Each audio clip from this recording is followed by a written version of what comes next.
कि इस वीडियो में आप देखने वाले DCA प्लस PGDCA के फर्स्ट सेम की MS एक्सेस की वीडियो। जी हाँ दोस्तों, दोनों का कोर्सेज 99% सेम है, इसलिए एक ही वीडियो बना रहे हैं। चलिए दोस्तों, स्वागत करते हैं हम NCIRT के डायरेक्टर श्री भूमेश्वर दशेरी जी का, जो कि बालाघाट भटेरा में स्थित है इनका इंस्टीट्यूट। चलिए दोस्तों, उनका स्वागत करते हैं और वीडियो स्टार्ट करते हैं। अगर वीडियो पसंद आएगी तो लाइक जरूर कर देना, और चैनल में नए हैं आप तो चैनल को सब्सक्राइब जरूर कर लीजिएगा। नमस्कार दोस्तों। आज हम हम लोग अभी तक के जैसे आप लोगों का सिलेबस के अकॉर्डिंग आप लोगों को सबसे पहले मैंने सिलेबस बताया है, तो आप इसको सिलेबस देख ले। यूनिट वन है ना, यूनिट 1 पढ़ेंगे, फिर हम लोग फिर उसके बाद यूनिट 2 के क्वेश्चंस पढ़ेंगे, फिर यूनिट 3 के, और उसके बाद में यूनिट नंबर 4 और यूनिट नंबर 5। इस प्रकार से आपके जो सिलेबस में जो दिया हुआ है टॉपिक्स, उससे रिलेटेड हम लोग क्वेश्चंस और उसके आंसर्स देखेंगे। चलिए दोस्तों, हम लोग देखते हैं आप लोगों के पास ये कुछ इंपॉर्टेंट क्वेश्चंस है ना। ये कुछ इंपॉर्टेंट क्वेश्चंस, आप इन क्वेश्चंस को अच्छे से पढ़ करके जाए एग्जाम्स में यूनिट 1 से रिलेटेड। उसके बाद में जो यूनिट 2 है, यूनिट 2 के कुछ एग्जाम जो इंपॉर्टेंट क्वेश्चंस है आप लोगों के, आप उसको पढ़ करके जाए। उसके बाद में यूनिट नंबर 3 है। यूनिट नंबर 3 में भी बहुत सारे जो इंपॉर्टेंट क्वेश्चन है आपको दिख रहे हैं स्क्रीन के ऊपर, आप थोड़ा सा अच्छे से ध्यान से देखें। और यूनिट नंबर 4 में भी आप लोगों को इंपॉर्टेंट क्वेश्चन है जो दिखाई दे रहे हैं। और यूनिट नंबर 5 में भी आपको ये जो इंपॉर्टेंट क्वेश्चन है वो आपको दिखा दिया गया है। तो चलिए दोस्तों, अब हम लोग देखते हैं इन जो क्वेश्चंस थे, इन क्वेश्चंस के आंसर। तो यूनिट 1 में चलते हैं हम लोग। ये डीसी और पीजीडीसीए वाले जो फर्स्ट सेमेस्टर के जो स्टूडेंट हैं उनके लिए ये बहुत ही महत्वपूर्ण है। आप लोग इसको कृपया कर अच्छे से देखें, ध्यान से देखें और अच्छे से पढ़ें। चलिए दोस्तों, हम लोग सबसे पहले देखते हैं डाटाबेस।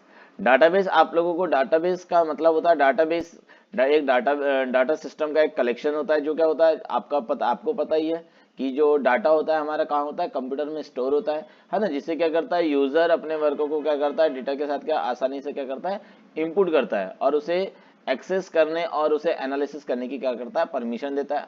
उसी को बोलते हैं हम लोग उसका डाटाबेस। तो डाटाबेस में मतलब होता है, एक प्रकार से बोला जाए तो डाटा की पूरी एक प्रकार की इंफॉर्मेशन, जिसमें हम लोग क्या करते हैं, डाटा को अलग अलग प्रकार से क्या करते हैं, हम लोग स्टोर करते हैं। उसी के लिए हम लोग बनाते हैं डाटाबेस, जिसको हम लोग डीबीएमएस के नाम से भी जाना जाता है ना। हम बात करते हैं इसके अलग अलग प्रकार के इसमें मैनेजमेंट सिस्टम्स होता है, अलग अलग डाटा को मैनेज करने के लिए हम लोग यूज करते हैं, है ना, डाटाबेस का। अब इसमें जो होता है, इसकी सबसे बड़ी बुनियादी जो होता है डाटा होता है, वो डाटा है ना।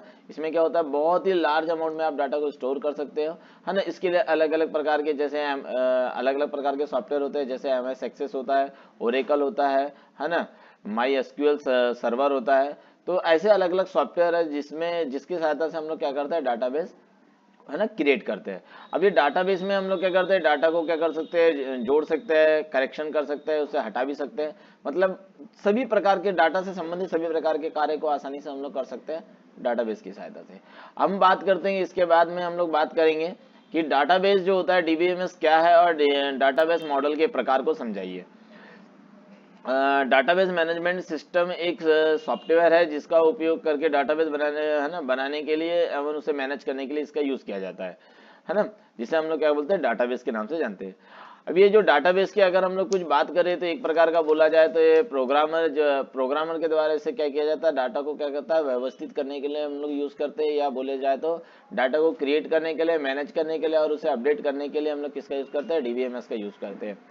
डीबीएमएस एक प्रकार का सॉफ्टवेयर है, तो आप लोगों को पता है। ऐसे कुछ सॉफ्टवेयर है जिसका यूज हम लोग करते हैं, जैसे माई एसक्यूएल हो गया, एक एसक्यूएल हो गया, एक MS एक्सेस हो गया, है ना, MS एक्सेस हो गया, और एक ओरेकल हो गया। ये हमारे डाटाबेस सॉफ्टवेयर है जिसका यूज ज्यादातर हम लोग किया जाता है डाटाबेस को क्रिएट करने के लिए।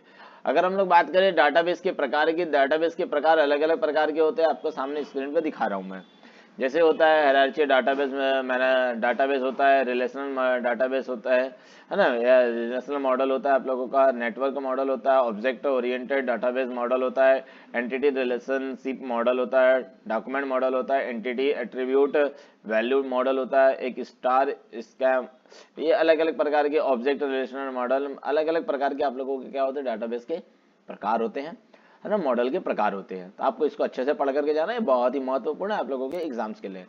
चलिए दोस्तों, इसके बाद में हम लोग बात करेंगे, इसमें अलग अलग प्रकार के होते हैं। जैसे होता है एक रिलेशनल डाटाबेस, है ना, ये रिलेशनल मॉडल जो होता है आपका मॉडल होता है, इसके बारे में थोड़ा सा पढ़ लेते हैं क्या होता है रिलेशनल मॉडल। रिलेशनल मॉडल को हम लोग के भी है ना EF कोड के द्वारा लॉन्च किया गया था। रिलेशनल मॉडल जो होता है वो सबसे महत्वपूर्ण या सामान्य मॉडल होता है। रिलेशनल मॉडल को हम लोग टेबल तालिका है ना में क्रिएट करते हैं, मतलब इसमें टेबल बनाने के लिए करता है। और इससे क्या होता है, जो टेबल होती है ना, जो टेबल होती है इनके बीच में हम लोग क्या करते हैं, एक या एक से अधिक जो टेबल्स होते हैं इनके बीच में हम लोग उसमें क्या करते हैं, इसमें इनके रिलेशंस को रिप्रेजेंट करते हैं, है ना। अब इसमें जो होती है प्रत्येक जो टेबल होती है इसमें रो एंड कॉलम में विभाजित होता है और कॉलम और एट्रीब्यूट को जमा किया जाता है ना। अभी इनको अब बोला जाता है, इनका अगर हम लोग उदाहरण देखा जाए तो उदाहरण इस प्रकार से होते हैं आप लोगों के रिलेशनल डाटाबेस। देखो ये आप लोगों को एग्जांपल डायग्राम बना, आपको इन डायग्राम को भी आपको अच्छे से बना करके आना एग्जाम से, अगर आप बनाओगे तो अच्छे नंबर मिलेंगे, है ना। रिलेशनल डाटाबेस मैनेजमेंट सिस्टम है, एक डाटाबेस मैनेजमेंट सिस्टम है जो क्या करता है, रिलेशनल मॉडल पर क्या होता है, आधारित होता है। ठीक, एक डेटा जिसमें डेटा टेबल में स्टोर होती है। इसमें क्या होती है, जो आरडीबीएमएस में हम लोग जो डाटा टेबल होती है, मतलब जो डाटा होता है वो किसके रूप में स्टोर होती है, टेबल के रूप में होती है। और उन डाटा के मध्य में क्या करते हैं हम लोग, रिलेशनशिप को स्टेब्लिश करते हैं, है ना। चलिए दोस्तों, इसमें हम लोग आसानी से किसी भी डाटा को क्या कर सकते हैं, एक्सेस करते हैं, जिसके लिए हम लोग बोलते जाए तो हम लोग इसके लिए रिलेशनल डाटाबेस मैनेजमेंट सिस्टम को आरडीएमएस के नाम से भी जाना जाता है। किसके नाम से जाना जाता है, आरडीबीएमएस के नाम से, रिलेशनल डाटाबेस मैनेजमेंट सिस्टम के नाम से जाना जाता है। ठीक है दोस्तों, इसके प्रकार से डाटाबेस, रिलेशनल डाटाबेस के उपयोग होता है अलग अलग प्रकार के, इसके लिए यूज करते हैं। आपको बताया दिया था, जो होता है रो एंड कॉलम में स्टोर होता है आप लोगों का रिलेशनल डाटाबेस, और इसके अलग अलग कार्य होते हैं। जैसे यह डाटा को टेबल के रूप में उपलब्ध कराता है, पहले। दूसरा होता है आपका, इसमें डाटा रो एंड कॉलम के रूप में क्या होते हैं, स्टोर होते हैं। रो को यूनिक आईडी मतलब प्राइमरी की के द्वारा उपलब्ध करा सकते हैं। नेक्स्ट होता है आपका, यह डाटा को संशोधित से वापस करने के लिए इंडेक्स को क्रिएट करता है। यह दो या दो से अधिक टेबलों के बीच में रिलेशनशिप को स्टेब्लिश करता है। यह मल्टी यूजर एक्सेसिबिलिटी की फैसिलिटी प्रोवाइड करता है, जिससे क्या करता है, यूजर क्या होता है, कंट्रोल रहता है ना। चलिए दोस्तों, इसके बाद में आप लोगों के बाद आता है डाटाबेस डिजाइन संबंधित विभिन्न ऑप्शन को समझाइए। क्या होता है ये जैसे डाटाबेस एक प्रकार के डाटाबेस को विस्तृत डाटा मॉडल का यूज करके इसका यूज करता है, मतलब डाटाबेस। अब इसके लिए अलग अलग प्रकार के इसमें डाटाबेस एमएस एक्सेस में अलग अलग प्रकार के डिजाइन का यूज करता है। जैसे गैदरिंग एंड एनालिसिस डिजाइन होती है, कैप्चुअल डिजाइन होती है, एक लॉजिकल डिजाइन होती है और एक होती है फिजिकल डिजाइन। तो अलग अलग प्रकार की होती है, आप लोगों ने देखा होगा, है ना। गैदरिंग एंड एनालिसिस डिजाइन के अंतर्गत अगर हम लोग बात करें तो इसके अंतर्गत हम लोगों के पास ऑन, है ना, अलग अलग ऑन साइड ऑब्जर्वेशन होता है। बी मतलब इंटरव्यू का यूज होता है। मैनुअल एंड डॉक्यूमेंटेशन का काम होता है। क्वेश्चनियर्स होते हैं। तो इसको हम लोग बोलेंगे गैदरिंग, है ना, गैदरिंग एंड एनालिसिस डिजाइन। ठीक है, इसके अंतर्गत ये चार चीज मिलेगी आपको। एक तो आपको मिलेगा ऑन साइड ऑब्जर्वेशन, इसके बाद में इंटरव्यू, और एक होता है मैनुअल डॉक्यूमेंट, और एक होता है क्वेश्चनियर्स। इसका यूज करते हैं हम लोग इसके अंतर्गत। चलिए दोस्तों, नेक्स्ट हम लोग बात करेंगे, इसके अंदर होता है कॉन्सेप्चुअल डिजाइन होती है। डाटाबेस में संबंधित जानकारी को एकत्रित करने के बाद उस डाटा पर क्या किया जाता है, विचार किया जाता है। उसको क्या कहते हैं हम लोग, कैप्चुअल डिजाइन। उसके लिए यूज करते हैं हम लोग कैप्चुअल डिजाइन का यूज, ओके, जिससे आप कभी कभी क्या होता है, डाटा को बदला जाता है। ठीक, इसके बाद में कैप्चुअल डिजाइन में जो टूल्स होते हैं वो होता है ईआर डायग्राम, एक होता है रिलेशनशिप, एक होता है नॉर्मलाइजेशन, एक होता है एनोमली चेक। ठीक है, ये अलग अलग प्रकार के इसके टूल्स होते हैं। ठीक है, कॉन्सेप्चुअल डिजाइन के अंतर्गत। उसके बाद हम लोग बात करेंगे लॉजिकल डिजाइन। लॉजिकल डिजाइन जो होती है डाटाबेस का, ये क्या होता है, दूसरा चरण होता है, दूसरी स्टेप्स होती है, जिसको बोलते हैं है ना, लॉजिकल डिजाइन। ठीक है, इसमें क्या होता है, समय आवश्यकता अनुसार जानकारी को क्या किया जाता है, एकत्रित किया जाता है ना। और अलग अलग डाटा को अलग अलग हम लोग क्या करते हैं, लॉजिकल स्ट्रक्चर के रूप में हम लोग इसको तैयार करते हैं। ठीक है, चलो दोस्तों, इसके बाद देखते हैं हम लोग फिजिकल डिजाइन। फिजिकल डिजाइन मतलब इसमें जो डाटा होता है फिजिकली डिजाइन किया जाता है, मतलब इनमें जो डाटा का जो कलेक्शन होता है या इंफॉर्मेशन होती है, इसको हम लोग क्या करते हैं, फिजिकल रूप से क्या करते हैं, ठीक है, इसका यूज करते हैं। उसके लिए हम लोग यूज करते हैं फिजिकल डिजाइन का। चलिए दोस्तों, आप लोगों के बाद इसके बाद अब ये जो क्वेश्चंस आते हैं ये भी आप लोगों के क्वेश्चन महत्वपूर्ण है। तो इसमें आप लोग देखेंगे रिलेशनशिप क्या होती है, रिलेशनशिप के प्रकार। ठीक है, आपको अच्छे से पढ़ करके जाना है। रिलेशनशिप इन एमएस एक्सेस में क्या होता है हम लोग देखते हैं, डाटाबेस क्या होता है आप लोगों का रिलेशन। ना डाटा के संदर्भ में जो रिलेशन है ना, रिलेशन की एक ऐसी स्थिति होती है जो दो डाटा टेबल के बीच में क्या होता है इसका यूज करते हैं। अभी इनमें क्या होती है, टेबल में क्या होती है, एक फॉरेन की होती है और एक क्या होती है आपकी प्राइमरी की होती है, जिनमें हम लोग क्या करते हैं अलग अलग प्रकार के डाटा आइटम को जोड़ने के बाद में उनके बीच में हम लोग क्या करते हैं, डाटा को स्टोर करने के बाद में क्या करते हैं उनके बीच में रिलेशनशिप को रिप्रेजेंट करते हैं। ठीक, उसी के लिए हम लोग यूज करते हैं उसका। ये रिलेशनशिप होती है अलग अलग प्रकार की। ये जैसी होती है आप लोगों की एमएस एक्सेस में 3 प्रकार के रिलेशनशिप होते हैं। एक होती है 1 to 1 रिलेशनशिप, एक होती है 1 to many रिलेशनशिप और एक होती है मैनी टू मैनी रिलेशनशिप। ठीक है, इनके लिए आप लोगों को ये जैसे बताया आपको 1 to 1 मैंने क्या होता है, 1 to 1 रिलेशनशिप में क्या होता है आप लोगों की जो ये आप लोगों की जैसे यहाँ आईडी दिख रही है, ये स्टेट दिख रहा है, इनका संबंध किससे है। यदि आप लोगों के पास क्या होता है अलग अलग प्रकार की अलग अलग चीज इस प्रकार की आप लोगों की यूज करते हैं, इसमें हम लोग यूज करते हैं। ठीक है, 1 to many मतलब एक का संबंध एक से होता है ऐसा है, तो उसको ही हम लोग बोलते हैं 1 to many रिलेशनशिप। ठीक है, मतलब एक व्यक्ति का संबंध एक से ही होगा, एक ही लोगों से होगा, उससे रिलेटेड जो भी डाटा होगा उसके अंतर्गत आ जाएगा, है ना, 1 to many। चलिए दोस्तों, इसके बाद में आता है आप लोगों का मैनी टू है ना, 1 to many मतलब एक का संबंध सभी से होगा। जैसे अगर हम लोग बात करें एग्जाम्पल के रूप में देखते हैं, यदि मान लो कोई स्टूडेंट की आईडी, तो स्टूडेंट की आईडी उससे सबसे संबंधित है। उसकी इसका नेम, स्टूडेंट नेम हो गया, इसकी सरनेम हो गई, एड्रेस हो गया, फोन नंबर हो गया, डेट ऑफ बर्थ हो गया, कोर्स हो गया, ये किससे संबंधित है, उससे स्टूडेंट से संबंधित है। रिलेशन मतलब एक स्टूडेंट का संबंध इन अलग अलग प्रकार की जो फील्ड है उनसे है ना। जैसे उसका एड्रेस भी स्टूडेंट का होगा, मोबाइल नंबर भी होगा, डेट ऑफ बर्थ भी स्टूडेंट की होगी, कोर्स भी स्टूडेंट देखेगा, उसका नेम, इसका फादर नेम, ये सब चीज है ना। आप लोगों को 1 to many मतलब एक का संबंध सबसे होगा। ठीक है, उसके बाद में आता है many to many. Many to many का मतलब होता है एक मतलब सभी का संबंध सभी से होता है। इसमें क्या होता है, एक टेबल आप लोगों को जैसे यहाँ बताया जा रहा है आप उसी प्रकार से, लेकिन इसमें जो इसकी जो रिलेशनशिप होती है काफी हार्ड होती है या कठिन होती है ना। आप लोगों को सब ये क्या होते हैं एक प्रकार से बोला जिसमें टेबल जंक्शन जिसको हम लोग कहते हैं ना, जिसमें रिलेशनशिप को स्पष्ट करने के लिए जिम्मेदार होता है। ठीक है, मतलब इसमें क्या होती है, मैनी टू मैनी रिलेशनशिप में दो एंटिटी के मध्य में क्या करते हैं एक से अधिक रिलेशनशिप हो सकती है ना। जैसे एक आइटम को बहुत से लोगों को खरीद सकते हैं, है ना, या एक विद्यार्थी एक से अनेक है ना विद्यालय में क्या कर सकता है, विश्वविद्यालय में क्या कर सकता है, अलग अलग प्रकार के कोर्स कर सकता है, तो उसको ही हम लोग बोलते हैं मैनी टू मैनी।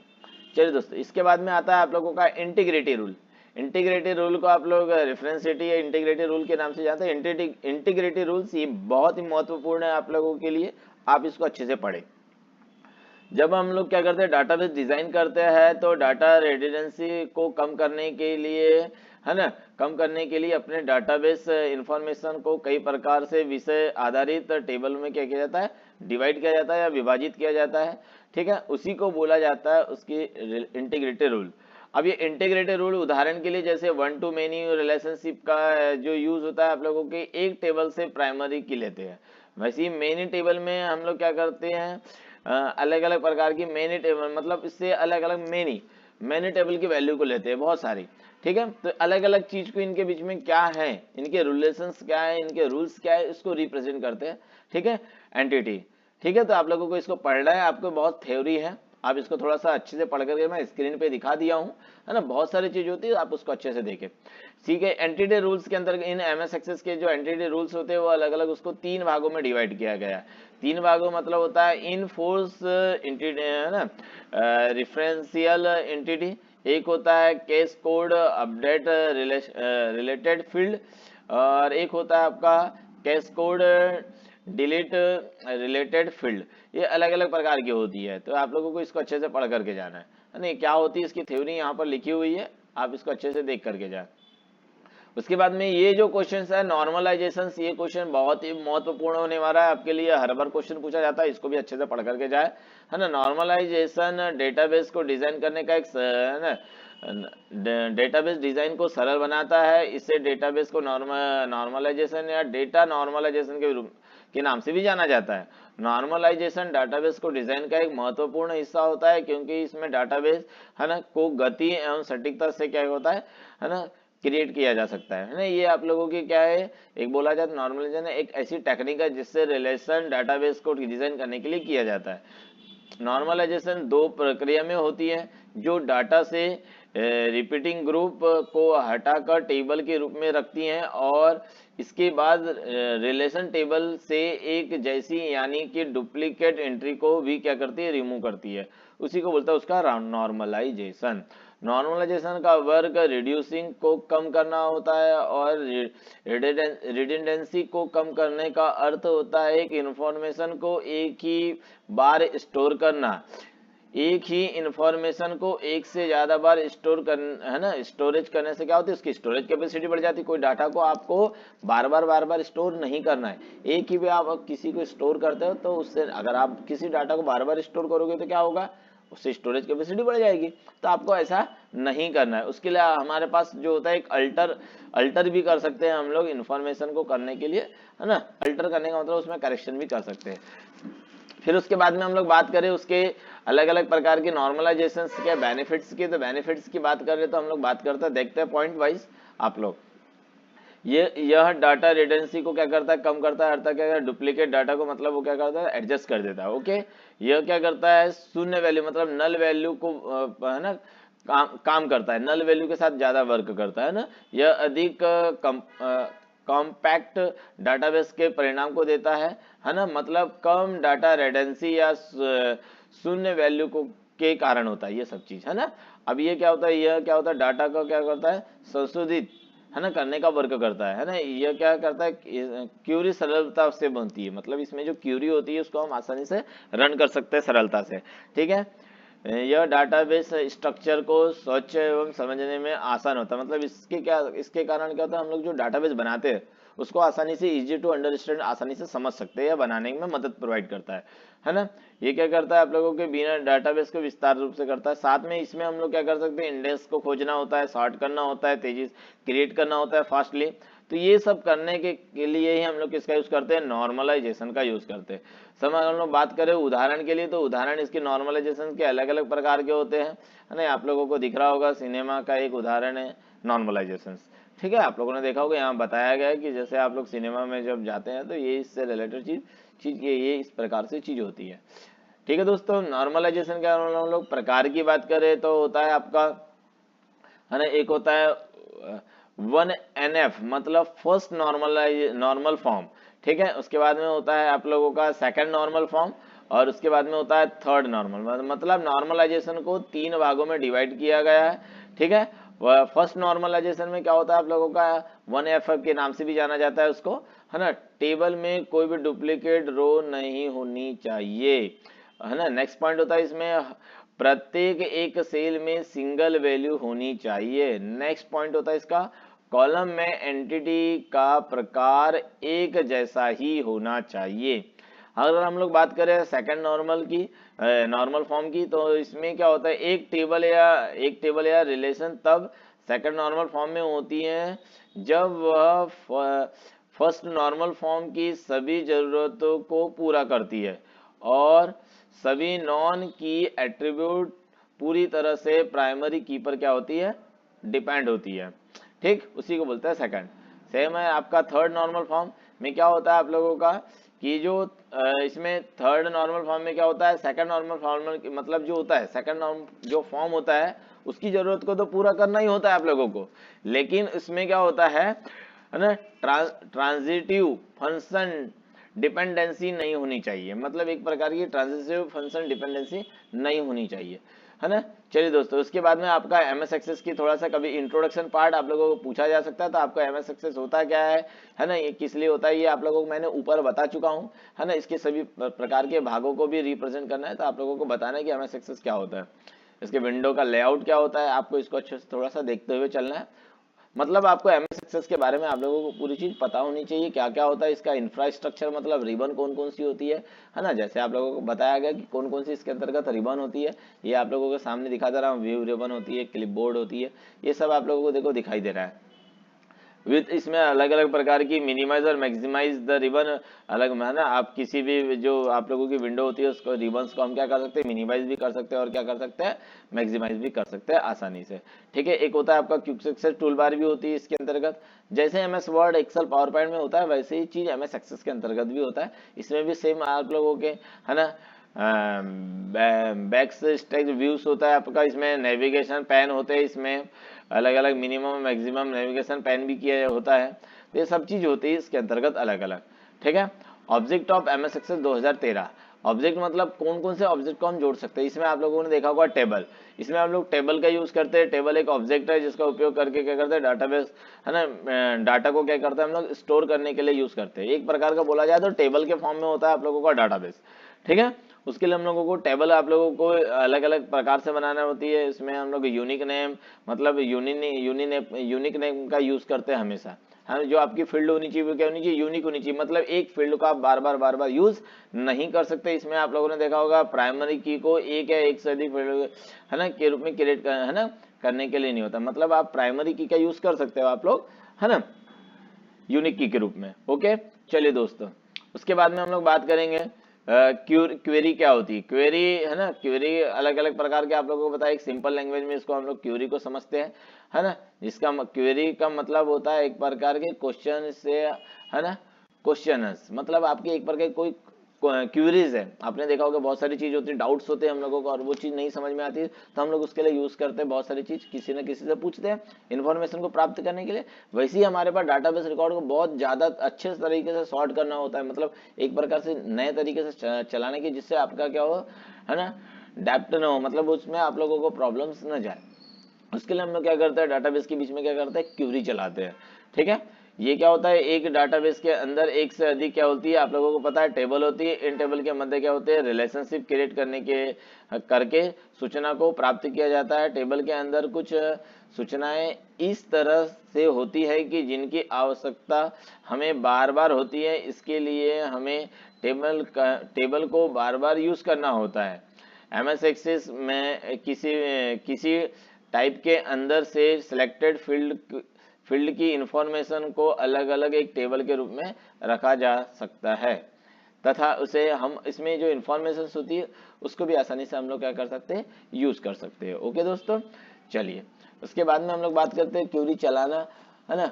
आप लोगों को जो पता है क्यूरी को चलाते आना चाहिए आप लोगों को। उससे आप लोग डाटा को क्या कर सकते हैं, आसानी से क्या कर सकते हैं, फाइंड कर सकते हैं आसानी से। ठीक है, अब बात करते हैं इसके बाद में होता है, इसमें हम लोग फॉर्म का भी यूज करेंगे। एमएस एक्सेस के अंतर्गत फॉर्म भी होता है। फॉर्म को डिजाइन किया जाता है, क्रिएट किया जाता है, एडिट करते हैं, सब कुछ कर सकते हैं हमारे एमएस एक्सेस के कुछ जो बेसिक टूल्स है हम उसको देख रहे हैं है ना। तो आप फॉर्म के भी बारे में आप समझ सकते हैं। रिपोर्ट भी आप लोग तैयार कर सकते हैं। फॉर्म बनाने के बाद हम लोग क्या करना होता है, रिपोर्ट को क्या करना होता है, प्रिंट करना होता है। आपको किसी प्रकार के किसी ड्यूरेशन के अकॉर्डिंग आपको क्या करना है, उसकी रिपोर्ट को देखना है कि क्या है क्या नहीं है, तो आप उसको आसानी से देख सकते हैं है ना, जिससे आपका डाटा क्या होता है, आकर्षक और क्या होता है, सरल होता है। ठीक है, चलिए दोस्तों, इसके बाद में हम लोग बात करेंगे यूनिट नंबर सेकंड की। यूनिट नंबर सेकंड में आता है आपका डाटा टाइप। डाटा टाइप का मतलब होता है सीधे सीधे कि हमारा जो डाटा टाइप है ना, ये टेबल के प्रत्येक फील्ड की प्रॉपर्टी होती है और ये प्रॉपर्टी फील्ड की विशेषता और व्यवहार को परिभाषित करती है। मतलब ये जो आप लोगों के जो फील्ड प्रॉपर्टी के साथ में वर्क करते हैं आपका डाटाबेस है ना। अलग अलग प्रकार की जो फील्ड होती है आपने देखा होगा अपना, जैसे हमने लिखा जैसे अलग अलग प्रकार के, जैसे हमने नेम लिखा तो उसका डाटा टाइप नेम टाइप के होना चाहिए। डेट ऑफ बर्थ लिखा तो उसका data type date of birth ही होना चाहिए। मोबाइल नंबर लिखा तो उसका डाटा टाइप नंबर टाइप ही होना चाहिए। तो उसके लिए अगर हम लोग बात करें, डाटा टाइप के अलग अलग प्रकार होते हैं। हमने उसको पीजीडीसी में थोड़ा सा हम लोगों ने पीसी पैकेज में मतलब उसमें भी देखा था, पीसी पैकेज में। वैसे ही हमारे एमएस एक्सेस में भी अलग अलग प्रकार के डाटा टाइप भी होते हैं। तो डाटा टाइप मतलब डाटा के टाइप को रिप्रेजेंट करता है, डाटा किस टाइप का है उसको रिप्रेजेंट करता है ना। जैसे होता है ये शॉर्ट टेक्स्ट मतलब ये क्या करता है, मैथमेटिकल कैलकुलेशन करने के लिए इसका उपयोग नहीं किया जाता। मतलब इसमें सिर्फ हम लोग क्या करेंगे, टेक्स्ट लिखेंगे छोटे छोटे, जैसे यहाँ उदाहरण के लिए नेम हो गया, सिटी हो गया, एड्रेस हो गया, इसके लिए हम लोग यूज करते हैं। मतलब टेक्स्ट को लिखने के लिए हम लोग किसका यूज करते हैं, टेक्स्ट डाटा टाइप का यूज करते हैं। उसके बाद होता है नंबर। नंबर डाटा टाइप में क्या होता है, हम लोग मैथमेटिकल कैलकुलेशन की कैलकुलेशंस भी किए जाते हैं, और इस फील्ड में क्या होता है, नंबर को स्टोर किया जाता है। नंबर जो होते हैं अलग अलग प्रकार से, ऑर्डर लिस्ट में भी हो सकता है, अनऑर्डर लिस्ट में भी आप लोग नंबर को स्टोर कर सकते हैं, है ना। जैसे ऑर्डर, जैसे हम लोगों ने कोई भी चीज को, इसको हम लोगों ने डिवाइड किया, जैसे इसमें इसके अंतर्गत उदाहरण आता है ऑर्डर या बेचे गए आइटम की क्वांटिटी, है ना, उसको हम लोग बोलते हैं नंबर्स में।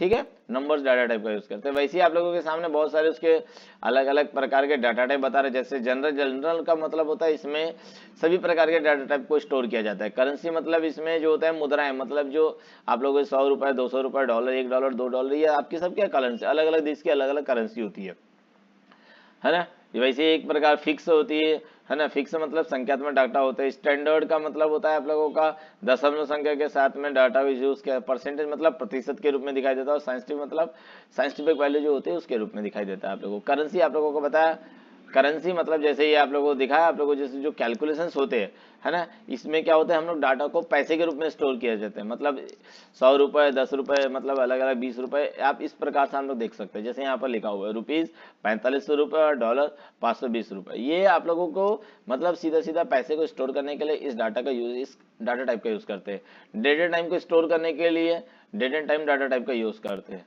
ठीक है दोस्तों, ये आप लोग अलग अलग प्रकार के इसके फॉर्मेट्स होते हैं, अलग अलग शॉर्ट डेट होता है, मिडिल डेट होता है, लॉन्ग डेट होता है ना। टाइम को भी अलग अलग प्रकार से यूज करते हैं, एम पीएम के रूप में, मिडिल टाइम, है ना, या 24 आवर्स में टाइम होता है। अलग अलग प्रकार से इसके टाइम्स के क्या होते हैं, अलग अलग प्रकार के फॉर्मेट्स होते हैं, जिसके लिए अलग अलग प्रकार की चीज यूज करनी होती है ना। As known as data type, ये आप लोगों के अलग अलग प्रकार के होते हैं, आपको इसको देख सकते हैं, ट्रू एंड फॉल्स अलग अलग। ठीक है दोस्तों, ये डाटा टाइप होते हैं आप लोगों के, एक रिच टेक्स्ट होता है, एक लॉन्ग टेक्स्ट होता है, एक अटैचमेंट ऑप्शन होता है, हाइपर लिंक होता है। ये सब ऑप्शंस होते हैं हमारे डाटा टाइप के अंतर्गत। चलिए दोस्तों, इसके बाद में हम लोग बात करेंगे एमएस एक्सेस में जो टेबल से रिलेटेड चीज बात करेंगे। टेबल कैसे बनाते हैं, टेबल को समझाइए। टेबल का मतलब होता है जिसमें एक से ज्यादा हम ऑब्जेक्ट होते हैं, है ना। ये क्या, लेकिन ये जो ऑब्जेक्ट होते हैं वो बहुत महत्वपूर्ण होते हैं, है ना। अब ये बात किया जाए तो जो टेबल्स होते हैं, टेबल्स में हम लोग क्या होता है, डाटा सीट व्यू का यूज करते हैं। टेबल के अंतर्गत हम लोग क्यूरी, फॉर्म और रिपोर्ट को भी क्या कर सकते हैं, रिप्रेजेंट कर सकते हैं। ठीक है दोस्तों, अब ये टेबल कैसे क्रिएट करते हैं, आपको इसके सामने स्टेप्स है। सबसे पहले फाइल मेन्यू पे जाना है, उसके बाद न्यू ऑप्शन पे क्लिक करना है ना। उसके बाद में ब्लैंक डाटाबेस ऑप्शन पे क्लिक करना है ना। जैसे ब्लैंक डाटाबेस पे क्लिक करोगे तो आपके सामने ब्लैंक डॉक्यूमेंट, ब्लैंक से संबंधित ब्लैंक डॉक्यूमेंट आप लोगों के सामने दिखाई देगा। उसमें फिर आप क्या कर सकते हैं, वन बाय वन अपने फील्ड के अकॉर्डिंग क्या करेंगे, अपने डाटाबेस को क्या करेंगे, इंपुट करेंगे वन बाय। इसमें आप लोगों को फील्ड भी तैयार करना है। फील्ड के अंतर्गत ही आपको डाटाबेस को, डाटा में जो डाटा यूज कर रहे हैं आप उसको यूज करें। उसके बाद में अंत में उसमें आपको प्राइमरी की भी डिसाइड करनी होगी। प्राइमरी की बिना जोड़े बिना आपका डाटाबेस क्रिएट नहीं हो सकता, तो आपको प्राइमरी की भी क्रिएट करना है। उसके बाद में आप लोग उसका डिस्क्रिप्शन भी लिखेंगे प्रॉपर तरीके से, है ना, किस प्रकार का डाटा टाइप उसको भी सिलेक्ट करेंगे। उसी के बाद में आप उसको क्या करेंगे, कंप्लीट करेंगे। कंप्लीट करने के लिए आपको पता ही है, फिर डिजाइन टैब पर स्थित व्यूज पे जाएंगे और क्या करेंगे, सेव पर क्लिक करेंगे। किस पर क्लिक करेंगे, सेव ऑप्शन। ठीक है, सेव ऑप्शन पे क्लिक किया तो आपका डाटाबेस क्या हो जाएगा, सेव हो जाएगा। ठीक है, इस प्रकार से आप डाटाबेस को क्या कर सकते हैं, क्रिएट कर सकते हैं। इसके बाद में ये जो क्वेश्चन है आपका फील्ड प्रॉपर्टी है, बहुत ही महत्वपूर्ण है, हर बार हर साल पूछे जाने वाला क्वेश्चन है, आप इसको पढ़ करके जाए अच्छे से। फील्ड प्रॉपर्टी एमएस एक्सेस 2013 में, है ना, ये फील्ड प्रॉपर्टी जो बहुत ही महत्वपूर्ण होती है।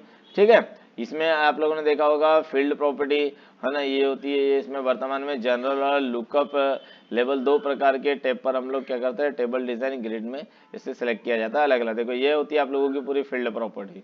ठीक है, इसमें क्या क्या चीज होती है आप लोगों को नीचे दिखा देता हूँ क्या क्या होती है। ठीक है, इसका डिस्क्रिप्शन लिखा हुआ है ना, फील्ड साइज क्या होती है, फॉर्मेट क्या होता है ना, आप लोगों का डेसिमल प्लेसेस क्या होता है, इनपुट मार्क क्या होता है, कैप्शन क्या होता है, ये सब चीजें हमारी फील्ड प्रॉपर्टी के अंदर। डिफॉल्ट वैल्यू क्या होता है, वैलिडेशन रूल क्या होता है, वैलिडेशन टेक्स्ट क्या होता है, रिक्वायर्ड क्या होते हैं, ये सब हमारी फील्ड प्रॉपर्टी के अंतर्गत चीज आती है। आप लोगों को फील्ड प्रॉपर्टी को अच्छे से पढ़ के जाना है एग्जाम्स के रूप में, और साथ में यहाँ पर जो इसको डिस्क्राइब किया गया आप उसको अच्छे से पढ़ करके जाए। ठीक है दोस्तों, इसके बाद में आते हैं टेबल के साथ वर्क करने को समझाइए, मतलब आप टेबल के साथ किस प्रकार से काम करेंगे वन बाय वन। तो आप लोगों को यहाँ से अच्छे से देख करके जाना है कि उसके अंतर्गत क्या क्या चीज आने वाली है फिर, है ना, टेबल के अंतर्गत। ठीक है, इसमें आप लोगों को किसी रिकॉर्ड को, न्यू रिकॉर्ड को कैसे जोड़ेंगे टेबल के अंदर, उसके लिए कैसे करना है, तो ये आपको स्टेप्स पढ़नी है पूरी 1 बाय 1 और लिख करके आनी है। एग्जाम में आप लोगों को ये जो टेबल्स है, टेबल्स के रूप में अगर आप बना देते हैं तो बहुत अच्छा है कि आप स्टेप बाय स्टेप आप लोगों को अच्छे नंबर मिलेंगे। आपको डायग्राम भी बना करके आना पड़ेगा थोड़ा थोड़ा। ठीक है दोस्तों, चलिए उसके बाद में आप है ना डिलीट कैसे करेंगे, हाइड कैसे करेंगे, जो फील्ड है उनको अलग अलग प्रकार से रिसाइज कैसे करेंगे, ये पर्टिकुलर सब चीज़ आपको कम ज़्यादा करते आना चाहिए। डाटाबेस रिकॉर्ड है तो आप लोगों को ये जो फील्ड है उनको कम ज़्यादा भी करते आनी चाहिए। ठीक है, तो आसानी से आपको इसका यूज। इसके बाद में आता है वैलिडेशन रूल्स। वैलिडेशन रूल का मतलब होता है जो हम लोग टेबल जब क्रिएट करते हैं उनके लिए कुछ क्या बनाए जाते हैं, रूल्स एंड रेगुलेशंस बनाए जाते हैं। उनके साथ ही हमें क्या करना होता है, उसको फॉलो करना होता है। और आप लोगों के जो होता है उन्हीं रूल्स के अकॉर्डिंग क्या होता है, हमारा डाटाबेस रिकॉर्ड काम करता है। ठीक है, जिसको हम लोग बोलते हैं वैलिडेशन रूल, है ना। जैसे उस फील्ड को सिलेक्ट करें जिसका क्या कर सकते हैं आप वैलिडेशन रूल जोड़ना चाहते हैं। उदाहरण के लिए हम क्या करें, इस स्टेट फील्ड के लिए एक न्यू ना निर्णय हम लोगों ने लिया। इसमें आप लोगों ने देखा ये सब इसके एक स्टेप्स है कि वैलिडेशन रूल का यूज कैसे करेंगे, इससे स्टार्ट कैसे करेंगे, इसको एग्जीक्यूट कराएंगे, मतलब तैयार कैसे करेंगे वैलिडेशन रूल का यूज, मैस है ना, एक्टिव कैसे करेंगे वैलिडेशन रूल को। तो इसके लिए आप लोगों के पास अलग अलग स्टेप्स होती है, आप इसको अच्छे से पढ़ करके जाए 1 बाय 1। साथ ही आप लोगों को इसकी नोट्स में आप लोगों को ये वीडियो डालने के बाद में कुछ देर के बाद में आप लोगों को नोट्स भी मिल जाएगी। आप नोट्स को डाउनलोड करके भी आसानी से इससे अच्छे से पढ़ सकते हैं। साथ ही दोस्तों इसके बाद में ये जो क्वेश्चन है find and replace and sorting and filter, ये बहुत ही महत्वपूर्ण होने वाला है आप लोगों के लिए। ये क्वेश्चन 100% आता है। आप लोगों को मैंने एमएस उसमें पीसी पैकेज में बहुत सारी चीज बताया, फाइंड क्या होता है, रिप्लेस क्या होता है ना, सॉर्टिंग क्या होती है। ठीक है, तो ये सब चीज आपको मैंने पहले ही बता दिया है। फाइंड करना मतलब एक से ज्यादा चीज को आपको ढूंढना चाहते हैं तो उसके लिए फाइंड ऑप्शन का यूज करते हैं, और रिप्लेस ऑप्शन का यूज करते हैं हम लोग एक के स्थान पे दूसरे को लेकर के आना है तो उसके लिए हम लोग क्या करते हैं, रिप्लेस ऑप्शन। कहाँ जाकर के करेंगे स्टेप्स पूरी मैं आपको दिखा दे रहा हूँ, है ना। आपको इसमें जाकर के आपको 1 बाय 1 फाइंड कर सकते हैं, आसानी से आप इसको पढ़ सकते हैं 1 बाय 1, है ना दोस्तों। चलिए इसके बाद में सॉर्टिंग ऑप्शन। सॉर्टिंग ऑप्शन मतलब डाटाबेस रिकॉर्ड को अलग अलग प्रकार से सॉर्ट किया जा सकता है। जैसे मैंने बताया था 2 प्रकार की मेथड्स यूज की जाती है, एक असेंडिंग ऑर्डर होता है और एक डिसेंडिंग ऑर्डर होता है। मतलब ए से जेड के क्रम में आप डाटाबेस रिकॉर्ड को सॉर्ट कर सकते हैं, या तो डिसेंडिंग में क्या करते हैं जेड टू ए के क्रम में आप डाटाबेस रिकॉर्ड को सॉर्ट कर सकते हैं। ठीक है, इसमें कैसे करते हैं, अलग अलग प्रकार के असेंडिंग ऑर्डर में क्या होता है, डिसेंडिंग ऑर्डर क्या होता है, ये आप लोगों इसके 2 तरीके होते हैं आपको डाटाबेस रिकॉर्ड को सॉर्ट करने के। ठीक है, इसके कैसे इंसर्ट करेंगे डाटाबेस रिकॉर्ड को सॉर्ट कैसे करेंगे तब पता होना चाहिए। स्टेप्स आपको अच्छे से पढ़ करके जाना है ना 1 बाय 1, तभी जाकर के आप डाटाबेस रिकॉर्ड को आसानी से क्या कर सकते हैं, सॉर्ट कर सकते हैं। ओके दोस्तों, मैं ज़्यादा नहीं बताऊंगा। उसके बाद में फिल्टर। फिल्टर मतलब होता है आप लोगों को जब डाटाबेस रिकॉर्ड को अपने क्राइटेरिया के अनुसार डाटा को क्या करना होता है, अलग अलग करना होता है, उसके लिए हम लोग किसका यूज करते हैं, फिल्टर का यूज करते हैं, है ना। अलग अलग प्रकार के टाइप्स होते हैं फिल्टर के, होता है सिंपल फिल्टर होता है, फिल्टर फ्रॉम सिलेक्शन होता है, फिल्टर बाय और सर्च टर्म्स होता है। मतलब सर्च आप सिंपल तरीके से भी कर सकते हैं फिल्टर, या तो आप फॉर्म सिलेक्शन के माध्यम से भी कर सकते हैं, या सर्च करके भी आप अपने डाटाबेस रिकॉर्ड को क्या कर सकते हैं, फिल्टर कर सकते हैं। सिंपल फिल्टर ये होता है आप लोग नॉर्मल तरीके से जो मेथड यूज करते हैं उसके लिए हम लोग यूज करते हैं सिंपल मेथड का। ठीक है, उसके बाद में होता है आप लोगों का सिलेक्शन मेथड। सिलेक्शन करके आप कर सकते हैं आसानी से डाटाबेस रिकॉर्ड का अलग अलग इसके, है ना, कैप्शन के अनुसार, dot not criteria and width के आधार पर अलग अलग प्रकार से आप इसको क्या कर सकते हैं, डाटाबेस रिकॉर्ड को फिल्टर कर सकते हैं। टर्म्स के भी आधार पर कर सकते हैं, मैंने बताया पहले ही आप लोगों को। ठीक है, आप लोग एमएस एक्सेस में जो टेबल बनती है जब, उसमें कॉलम को क्या कर सकते हैं, फ्रीज कर सकते हैं, है ना। फ्रीज कॉलम मतलब आप लोग को मैंने एमएस इसमें बताया था आपको, फ्रीज करने का मतलब जो होता है आप लोगों का जो कॉलम में आपने जो मेन जो हेडिंग्स लिखी है, जो मेन एक कॉलम के या 2 कॉलम को अगर आप फ्रीज करना चाहते हैं तो वो क्या होती है, आप लोगों की हाइड नहीं होती, वो आपको एक स्थान से दूसरे स्थान पर मूव नहीं किया जा सकता, है ना। फ्रीज करने पर आप इसे क्या कर सकते हैं, एक स्थान से दूसरे स्थान पर फ्रीज कर सकते हैं। इस कॉलम को फ्रीज करते हैं, मतलब यदि आप मान लो जिस कॉलम को आपने फ्रीज किया है उसे आप ऐसा मूव नहीं कर सकते 1 बाय 1 एक स्थान से दूसरे स्थान पर, है ना। अगर आपको मूव करना हो तो उसके लिए हमको क्या करना होता है, अनफ्रीज करना होता है। ठीक है, कहाँ जगह जाकर के आप उसे फ्रीज कैसे करेंगे ये आप लोगों को स्टेप दिखा दिया हूँ 1 बाय 1। अनफ्रीज कैसे करेंगे आप लोगों को पता है, अनफ्रीज ऑप्शन पे क्लिक करना होता है, जाकर के आसानी से अनफ्रीज हो जाता है। ठीक है, सेम है आप लोगों का copy table in MS Access. Copy कैसे करेंगे टेबल को तो आप आसानी से कर सकते हैं, स्टेप्स पढ़ लिए 1 बाय 1। ठीक है, रिनेम कैसे करेंगे टेबल को तो आपका नामकरण कैसे बदलते हैं आप लोगों को मैंने बता चुका हूँ, आप इस प्रकार से रिनेम कर सकते हैं। ठीक है दोस्तों, इसके बाद में आप इसे मूव भी कर सकते हैं एक 1 बाय 1 एक फील्ड से दूसरी फील्ड में। आसानी से स्थानांतरित करने के लिए हम लोग यूज करते हैं फील्ड का, है ना, आपका मूव फील्ड का। चलिए दोस्तों, इसके बाद में हम लोग बात करेंगे, इसके अंतर्गत हम लोग जो क्वेश्चंस आने वाला है ये आप लोगों के उतने ज़्यादा इंपॉर्टेंट नहीं है, मैं मेन इंपॉर्टेंट की बात करूंगा पॉइंट की, ठीक है दोस्तों। चलिए नेक्स्ट जो आप लोगों के यूनिट आने वाले यूनिट नंबर 3। यूनिट नंबर 3 में आप लोगों को पूछा जाता है रिलेशनशिप क्या है, रिलेशनशिप के प्रकार। तो आप लोगों को पता होना चाहिए रिलेशनशिप का मतलब होता है डाटाबेस के संदर्भ में रिलेशनशिप एक ऐसी स्थिति होती है जो क्या करती है, जो डाटाबेस टेबल के बीच में क्या होती है, ये रिलेशनशिप को स्टेब्लिश किया जाता है, जिसमें एक टेबल में क्या होती है, एक फॉरेन की होती है और अन्य टेबल में क्या होती है, प्राइमरी की एक दूसरे से क्या होती है, रिलेशनशिप होती है, मतलब उनका एक दूसरे से क्या होता है, संदर्भ होता है, रेफरेंस बोलते हैं जिसको, ठीक है। जिसमें हम लोग क्या करते हैं, रिलेशन के आधार पर अलग अलग डाटा आइटम्स को हम लोग क्या करते हैं, जोड़ने के दौरान अलग अलग टेबल में डाटा को क्या कर सकते हैं, विभाजित कर सकते हैं और इसे स्टोर करने के लिए रिलेशनशिप डाटाबेस से हमें क्या करनी होती है, परमिशन देनी होती है, ठीक है। अगर बोला जाए तो रिलेशनशिप में दो टेबल को आपस में जोड़ा जाता है और ये दोनों टेबल एक, है ना, कॉमन फील्ड के साथ होनी चाहिए, मतलब कम से कम इसमें क्या होनी चाहिए, एक कोई ना कोई कॉमन फील्ड होनी चाहिए। बिना कॉमन फील्ड के साथ आप उनका रिलेशनशिप स्टेब्लिश नहीं कर सकते। वैसे हम लोग बात करेंगे इनके रिलेशनशिप की, आपको मैंने ऊपर भी बताया था टाइप्स ऑफ रिलेशनशिप अलग अलग प्रकार की होती है, जैसे 1 to 1 रिलेशनशिप होती है, एक 1 to many रिलेशनशिप होती है और एक होती है मैनी टू मैनी रिलेशनशिप, है ना। मतलब एक का संबंध, एक फिर जो आप लोगों ने जो एक एंटिटी दी, उस एक एंटिटी की जितने भी उसकी फील्ड है उसके साथ उनका क्या होना चाहिए, एक रिलेशन होना चाहिए, है ना। जैसे मैंने बोला एक, अगर हम लोग बोले एक विश्वविद्यालय की बात करें, है ना, तो एक एचओडी होता है आपको विश्वविद्यालय में। अब एचओडी का जो रिलेशन होता है अलग अलग प्रकार से होता है। एचओडी में जो फैकल्टी होती है उनके साथ भी संबंध होता है, उसके स्टूडेंट के साथ भी संबंध होता है ना। तो अलग अलग प्रकार से उनका क्या होता है, एक का संबंध क्या होता है, सभी से होता है, उसको बोलते हैं, है ना, मतलब एक का संबंध सिर्फ एक से होता है ना, उसको ही बोलता जाता है 1 to 1 रिलेशनशिप।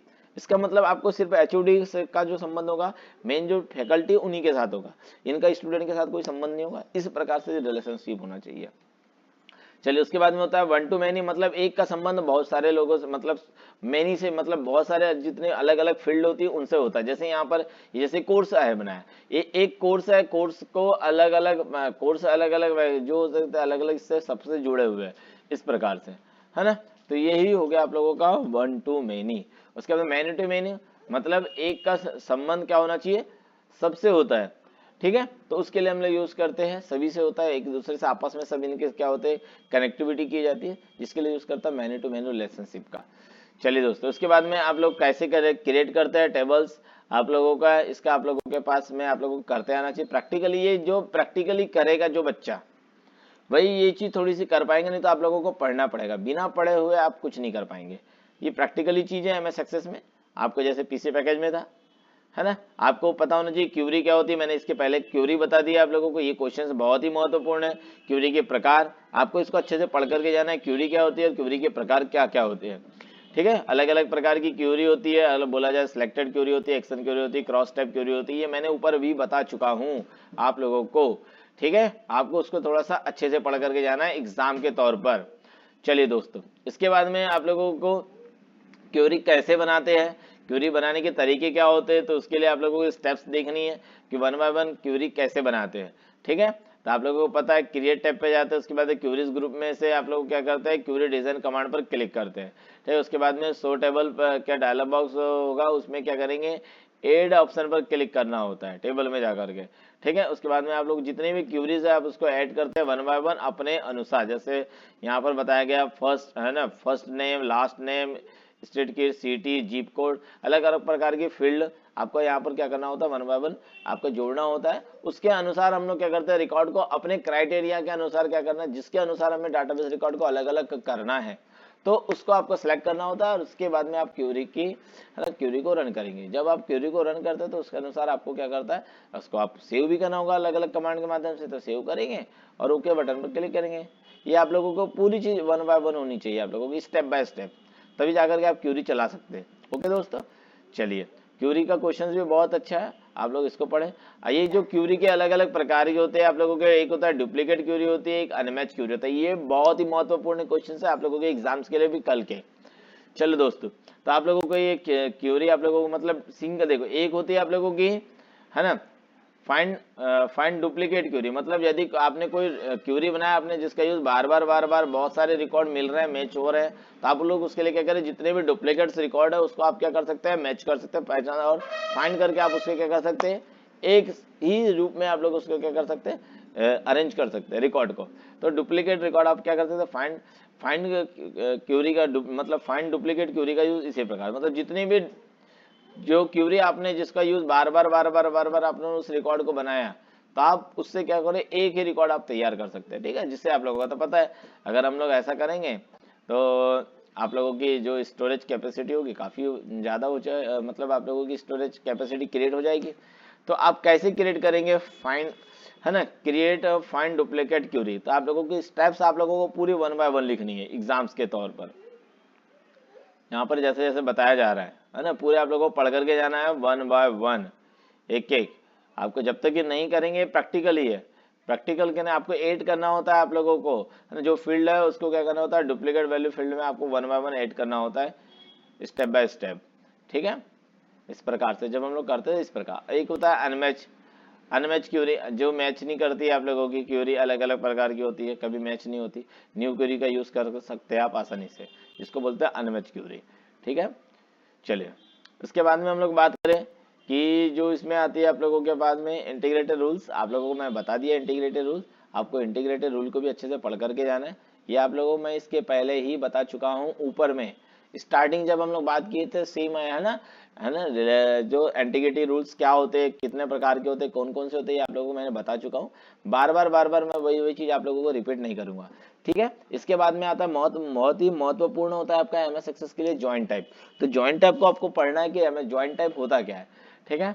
मतलब ये प्रकार के क्या होता है, टेबल के बीच में रिलेशनशिप को ही रिप्रेजेंट करता है, जिसको बोलते हैं जॉइंट टाइप, जिससे क्या होता है, जिसके द्वारा हम लोगों को, है ना, जो डाटाबेस रिकॉर्ड है वो क्या होते हैं, डिफॉल्ट रूप से सेट हो जाता है, जिससे आपकी क्या होता है, समय की बचत होती है ना। जैसे आप लोगों ने देखा होगा, जैसे आप लोगों को कहीं भी जाते हैं तो कस्टमर ऑर्डर जब करते हैं तो अलग अलग प्रकार के उससे कस्टमर जिस रिकॉर्ड को ज्यादा, जो चीज को ज्यादा परचेस करता है तो उसी के रिकॉर्ड आपको सामने दिखाई देते हैं, उसी के लिए हम लोग यूज करते हैं जॉइंट टाइप का ना, आप लोगों ने देखा होगा, ठीक है। जिस चीज का हम लोग यूज करते हैं बार बार, तो वो आपके रिकॉर्ड आपके सामने रिप्रेजेंट होते हैं उससे रिलेटेड, ठीक है, तो उसी के लिए यूज करते हैं हम लोग जॉइंट टाइप का, ठीक है। ये अलग अलग प्रकार के होते हैं। सेट द जॉइंट टाइप, कैसे सेट करेंगे जॉइंट टाइप का यूज, तो आप लोग यहाँ स्टेप्स आपको पढ़ करके जाना है 1 बाय 1। चलिए दोस्तों, इसके बाद में हम लोग देखते हैं जॉइंट टाइप को भी अच्छे से पढ़ करके जाए। क्यूरी एंड फिल्टर सेम है, इनके बीच में आपके बीच में अंतर भी पूछा जा सकता है, difference between query and filter, आप इसको भी अच्छे से पढ़ करके जाए। फिल्टर ऑप्शंस क्या होता है, फिल्टर अलग अलग करने के लिए रिकॉर्ड को अलग अलग अपनी क्राइटेरिया के अनुसार हम क्या करना चाहते हैं, अलग अलग रूप से स्टोर करना चाहते हैं, और उस अलग अलग तरीके से फिर हम उसको क्या कर सकते हैं, अपने अपने हिसाब से अलग अलग अपनी स्थिति के अनुसार अपने डाटाबेस को क्रिएट कर सकते हैं, है ना, जिसके द्वारा क्या होता है, डाटाबेस रिकॉर्ड को अलग अलग हम लोग क्या कर सकते हैं, है ना, रिकॉर्ड को तैयार कर सकते हैं। सेम क्यूरी ऑप्शंस क्या होता है आप लोगों को ये पता है, ये मैंने आप लोगों को इसके पहले बता चुका। अंतर अगर हम लोग बात करें difference between query and filter, है ना, फिल्टर को सेव नहीं किया जा सकता, लेकिन क्यूरी को क्या किया जा सकता है, सेव किया जा सकता है। फिल्टर का उपयोग अस्थायी रूप से डाटा को प्राप्त करने के लिए किया जाता है ना। क्यूरी में इच्छा के अनुसार डाटा को स्थायी रूप से क्या किया जाता है, स्टोर किया जाता है ना। फॉर्म रिपोर्ट आदि को में क्या करते हैं, फिल्टर का उपयोग नहीं किया जाता, और फॉर्म रिपोर्ट आदि में क्यूरी का उपयोग किया जाता है, ठीक है। इसके फिल्टर में एक ही टेबल में डाटा प्राप्त किया जाता है, और क्यूरी में एक से अधिक टेबल में इच्छा के अनुसार डाटा को प्राप्त किया जाता है ना। जटिल डाटा के प्रकार को बड़े डाटाबेस के लिए हम लोग क्या करते हैं, फिल्टर का यूज करते हैं। मतलब जब कोई डाटा बहुत ज्यादा मात्रा में है, आपके पास बहुत जटिल है, आपको उसके लिए हम लोग किसका यूज करते हैं, फिल्टर का यूज करते हैं, ठीक है दोस्तों। इसके और ये बड़े से जटिल डाटा को है ना, इसके लिए भी हम लोग यूज करते हैं क्वेरी, है ना, क्वेरी का यूज अधिक होता है हम लोग, मतलब बड़े से बड़े डाटा के साथ हम लोग क्यूरी और फिल्टर का यूज करेंगे डाटाबेस रिकॉर्ड को अलग अलग करने के लिए, ठीक है दोस्तों। तो ये होता है आप लोगों का, इसको अच्छे से पढ़ करके जाना है, ठीक है दोस्तों। उसके बाद में हम लोग बात करेंगे, इसके बाद में जो आप लोगों के पास में जो टॉपिक आने वाला है, नया जो टॉपिक है, या यूनिट नंबर 4 है। यूनिट नंबर 4 में आप लोगों को पूछा जाता है पूरा फॉर्म क्या है, फॉर्म के प्रकार को विस्तार से समझाइए। मतलब जब आप लोगों ने डाटाबेस बनाना सीख लिया, उसमें क्यूरी लगाना सीख लिया, उसको फिल्टर करना सीख लिया, तो उसके बाद में हम लोगों के सामने आता है फॉर्म। मतलब आप इसकी सहायता से हम लोग क्या कर सकते हैं, एक प्रकार का फॉर्म को क्रिएट कर सकते हैं, बना सकते हैं। अब इस फॉर्म्स में हम लोगों को फॉर्म के माध्यम से हम लोग डाटाबेस को क्या करेंगे, फिल करेंगे। तो हमारे सामने फॉर्म के माध्यम से भी रिकॉर्ड्स आपको दिखाई देंगे। उसमें अलग अलग प्रकार की बटन्स होती है, अलग अलग प्रकार के लेबल्स क्रिएट किए जाते हैं। लेबल के माध्यम से उसमें है ना डाटा ऑटोमेटिकली वो क्या करता है, फॉर्म के माध्यम से डाटा हमारे रिकॉर्ड्स के रूप में तैयार हो जाते हैं। अब इनमें क्या होता है, अलग अलग ऑप्शंस होते हैं कि फॉर्म में हम लोग डाटा को स्टोर करने के लिए तो करते हैं, लेकिन आगे सबसे पहले डाटा को हमें इंपुट करना होता है। इंपुट करने के लिए हमारे पास फॉर्म में अलग अलग प्रकार के ऑप्शंस होते हैं। जैसे होता है न्यू रिकॉर्ड, न्यू रिकॉर्ड आपको चाहिए, नया रिकॉर्ड आपको ऐड करना है तो आप लोग न्यू रिकॉर्ड का यूज करेंगे, है ना। रिकॉर्ड को डिलीट भी कर सकता है, आपको किसी रिकॉर्ड को हटाना है वहां से डाटाबेस से, रिकॉर्ड सीट से, तो आप आसानी से रिकॉर्ड क्या कर सकते हैं, डिलीट भी कर सकते हैं। ठीक है, मूव भी कर सकते हैं, एडिट भी कर सकते हैं, फॉर्मेटिंग भी कर सकते हैं, आसानी से सब चीज कर सकते हैं। मतलब उस रिकॉर्ड के साथ आप पूरे प्रकार का काम। लेकिन ये क्या होता है, फॉर्म के फॉर्मेट में होता है। फॉर्म आपके आगे सबसे पहले फॉर्म में डाटाबेस रिकॉर्ड को इंपुट करना होता है वन बाय वन। जैसे यहाँ देखो एक फॉर्म बनाया हुआ है, इसमें आप क्या करेंगे, लास्ट नेम फिल करेंगे, फिर फर्स्ट नेम फिल करेंगे, मिडिल नेम, फिर उसका डेट ऑफ बर्थ और करेंगे, है ना। उसके बाद में उसका मेल फीमेल और उसको क्या करेंगे, सेव करेंगे। सेव जैसे ही करते तो आपका डाटाबेस रिकॉर्ड उस डाटा सीट के अंदर स्टोर हो जाता है वन बाय वन। ठीक है, आपको बार बार वही चीज कार्य आपको करना होता है फॉर्म के अंदर। अलग अलग बात करें तो फॉर्म के अलग अलग प्रकार भी होते हैं।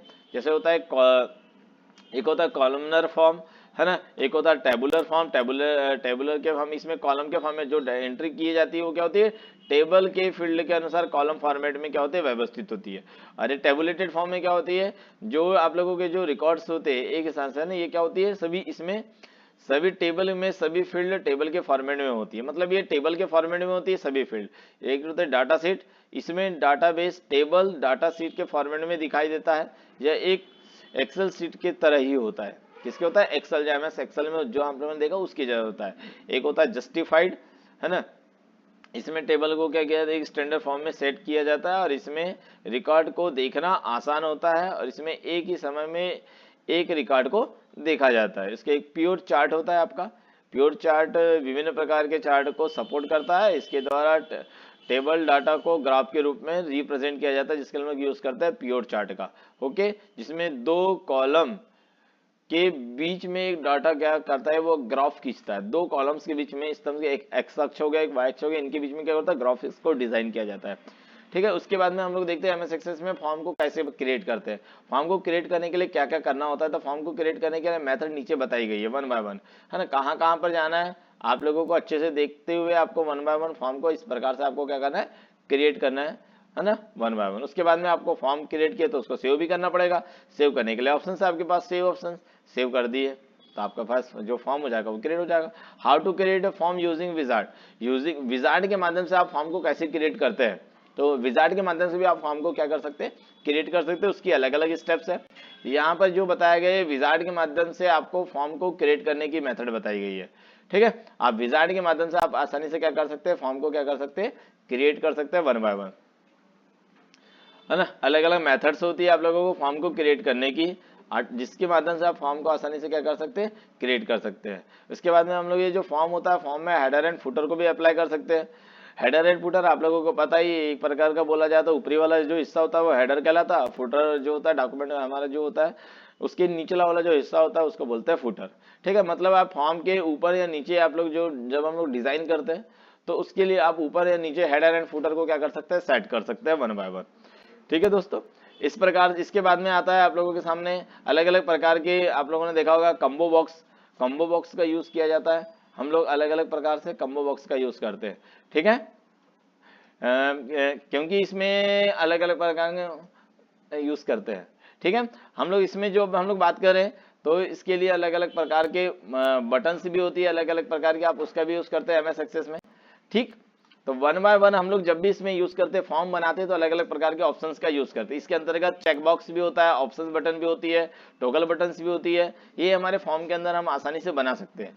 ठीक है, इन बटन का काम अलग अलग प्रकार से फॉर्म के अंदर होता है। ऐसे आप लोगों ने देखा होगा जब भी हम लोग किसी प्रकार के online examination control, online exams करते हैं तो उसके अंतर्गत आप लोगों को ये सब चीज दिखाई देती है ना। तो इसी प्रकार से आप लोगों को फॉर्म को अच्छे से पढ़ करके जाना है। अलग अलग प्रकार की रिपोर्ट जब हम लोग बनाते हैं तो इसमें हम लोगों को जरूरत पड़ेगी फॉर्म के अंतर्गत।